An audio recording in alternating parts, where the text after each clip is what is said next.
不要晃，不要晃，不要晃，就拍个大脚，别动啊！你就往这边拍，别动，别动，别动了，别动了，好。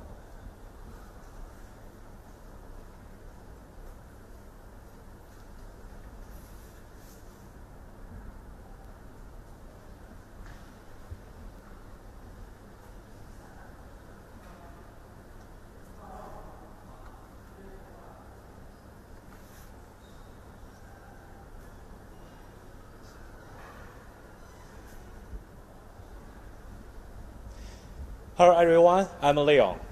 I'm Gao Chunyu. Welcome to Xinhua Live.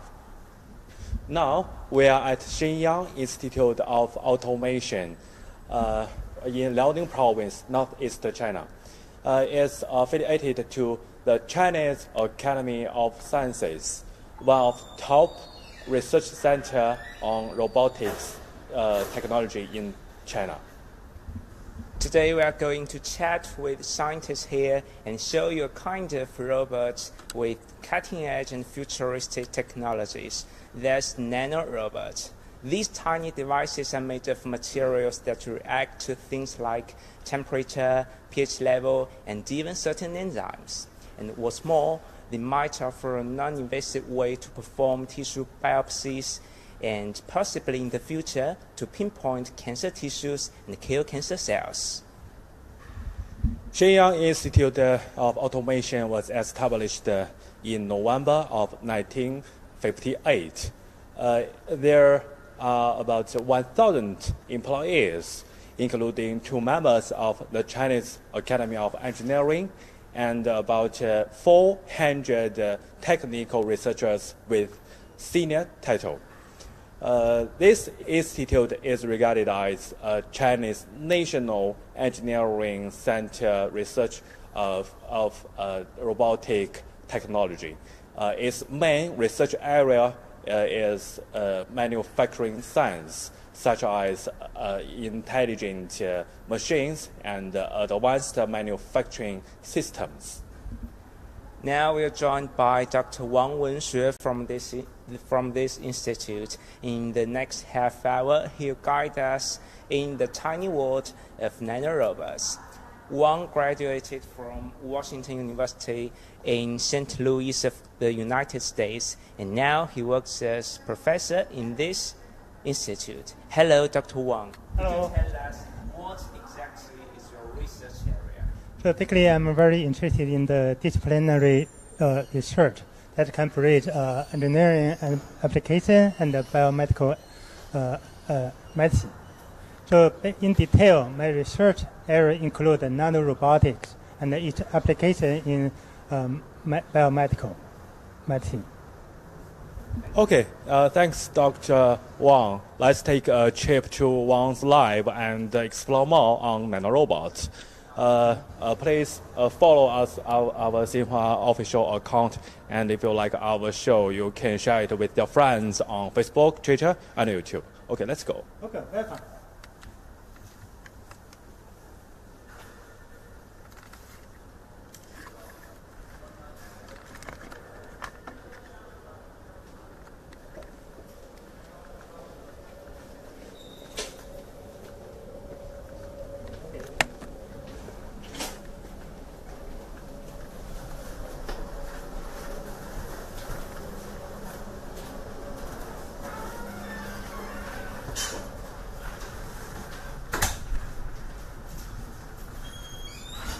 Hi guys, we are at top robotic lab in Shenyang, which is affiliated to Chinese Academy of Science. Dr. Wang is our guide today. So Doctor, can you explain to us what is a nanorobot? Is it a micro robot physically? Actually, in the narrow sense, yes. The nanorobot is very small. Basically, nanorobots are those very tiny devices that can be injected into human body. So the nanorobots are composed of nanoscale or microscale components. So can be used in like surgery, drug delivery, and so on. But we also have another type of nanorobot. Actually, the robot itself is large, but that allows very precise interaction with a nanoscale object and manipulate at nanoscale resolution. So I suppose we cannot watch a nanorobot with our naked eyes. So can you tell me how to watch it with through scientific technology and devices? Yes. In the nano robot, both nanoscale robot or the nanoscale object that manipulated by the nanorobot, yeah, their set are very small, microscopic. So for the purpose of study and the development of nanorobot, we need microscopy instrument. So, Trin, what's your question want to ask Dr. Well, in the lab, I feel that this lab is very, very advanced and very complex, and everyone is very busy. So now I just want to know more about nanorobot, its functions, and what change will it change to our life? What changes the nanorobots can bring to us? Yes, the nanorobotics is a new emerging technology. So with this technology, we expect nanorobot can be injected in the human body for the purpose of surgery, drug delivery, and disease monitoring, and so on. With this technology, we can have robot to go into some targeted position and delivery precise medicine. So therefore, this technology would dramatically reduce the biomedical cost and reduce the pain that patients suffer. Okay, I think we can explore more devices in this lab. Okay. As I know, there are some videos to show Yes. your research, right? Yes. You can show us. Okay. Okay. So firstly, I would like to show you the nanoscale robot. For example, as this video shows. So this the robot, biologically soft robot that we made, and actually it's activated by muscle cell. Of course, this robot still not nanoscale, but it's very small. These are some millimeters. So you can look at this one. This micro device can move by the Excuse me, muscle doctor. cell. What's inside? In this bottle, this microorganism, actually bacteria. So Okay. with this bacteria, we develop another type of nanorobot. So for example, we can look at another video. Okay. Okay.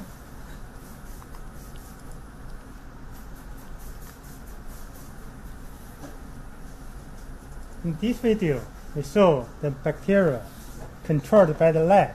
So look at this. The bacteria move along the desired direction by the light.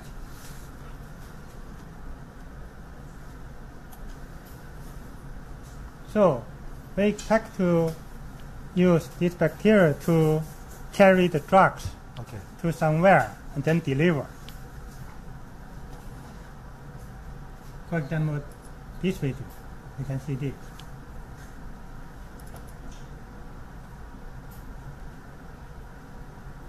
Actually, a group of bacteria can rotate a microstructure. So this example how we can use this nanorobot to operate.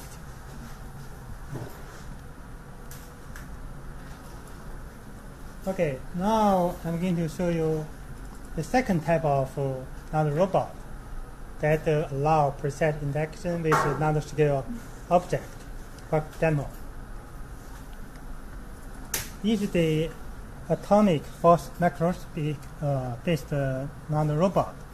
this actually allows us to measure the property of a single cell. For example, this is like an automatic conveyor belt that moves to cell to the detection position. Then this actually probe of AFM and allow measure the force between the drug and the cell.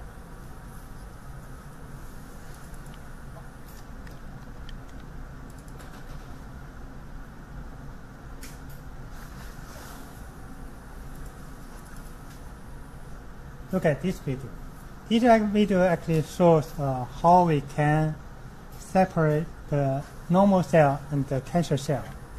So in the optical electrophoresis field, so because the normal cell and the cancer, they have different electrical properties, so then they have different motion velocity. Yeah, as we all know, how to distinguish normal and cancer cells is the key to treat cancer, right? How to distinguish normal cell and cancer cell? So this is very easy. So basically, the normal cell and the cancer, they have different size and different shape and different morphology. Also, they have very different physical properties. For example, they have cancer cells are much softer than normal cell because cancer cells in the human body, they can move and spread in the whole body. Yeah, so we can use some robotic manipulator to detect their viscosity and elasticity. Okay. I have seen many other researchers in this lab, so I want to ask to communicate with other researchers. Okay. Hi. We are a live reporter of Xinhua. What's your name? Can you introduce yourself? Okay, I'm Yang Jia. I'm a graduate student. I'm glad to show you our experiments. Like this. We culture cells in a dish and transfect the protein CHR2 into cells because the Yeah, I can show it on camera. because the protein is sensitive to the blue light, and when the light is illuminating the cell, and the cell will open ion channels, then generate the ionic current. We collect current by patch clamp, and the current waveform is like this. And when the cameraman can Okay. film the screen of a computer. Okay. And when the light is illuminating the cell will generate a big current firstly and tend to be stable. When the light disappears, the current also disappears and the cell go back to the original state. Okay. So the meaning of this graph is to tell the result of the whole experiment.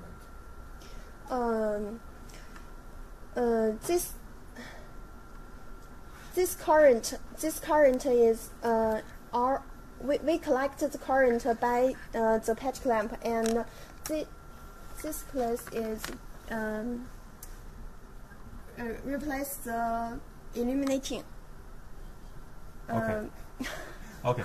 We see it's so difficult to explain in common sentence to let more people to understand. Okay. Thank you.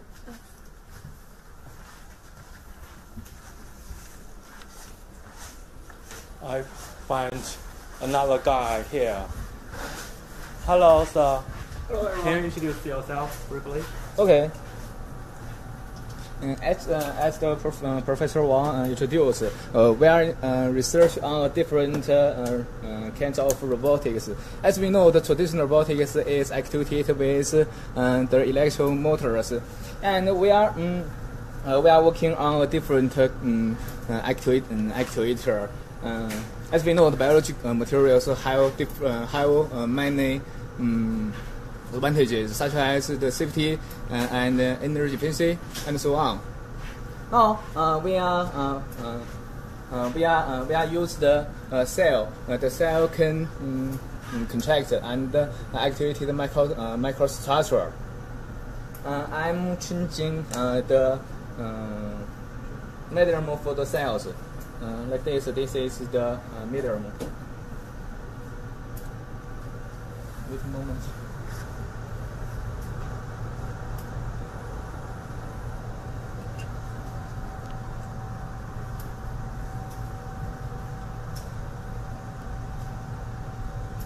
Okay. Look this.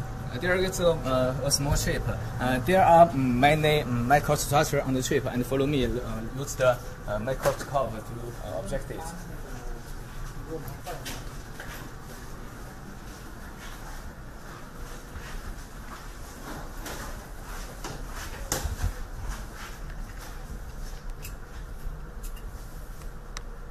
So can you introduce this machine? Yeah, this is just the microscope. Yeah. Microscope. Okay. So there are many microstructure we have fabricated.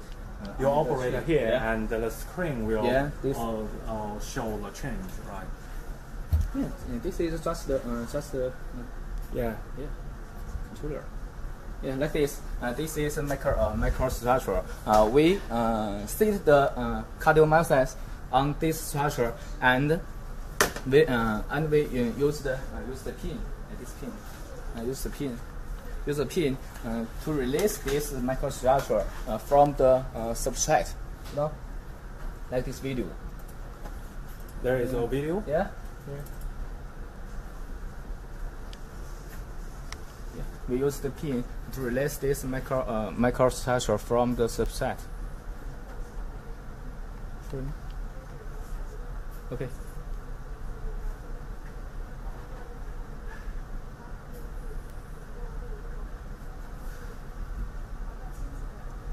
Yeah, the microstructure is released from the substrate, and then the contracting cell will activate the microstructure like this. Sorry, can you repeat the video? Okay.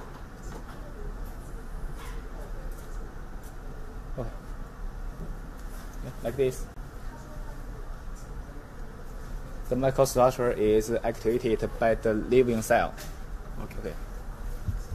Okay, thank you. Okay, where is Dr. Wang? I think he's inside. Dr. Wang, okay.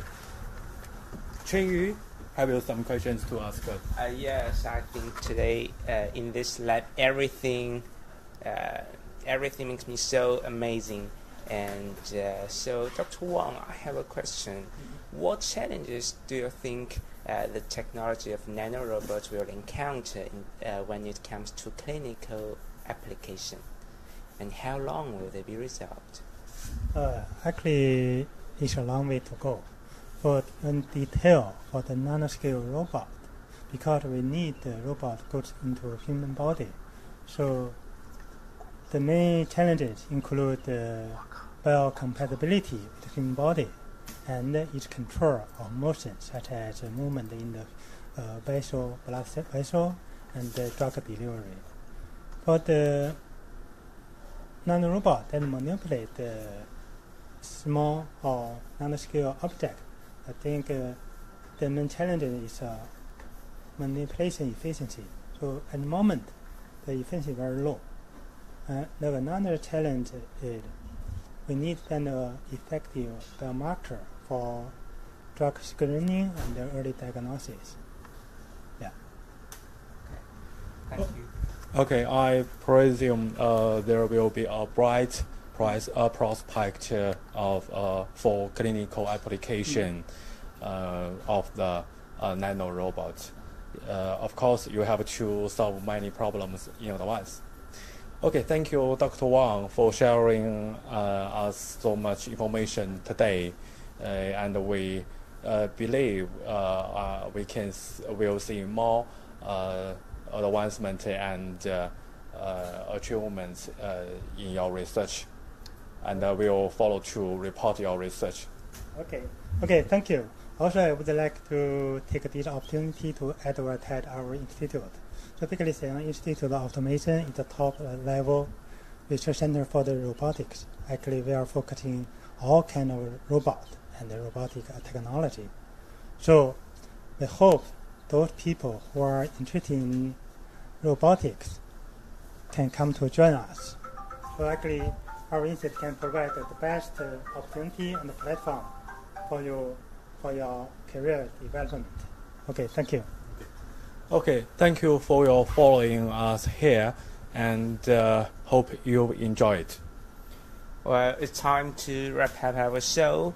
We'll keep you informed about new developments of nanorobots on our Twitter, Facebook, and YouTube channels. So if you want to know more, please keep following us. See you next time. Bye-bye. Bye-bye. Bye-bye.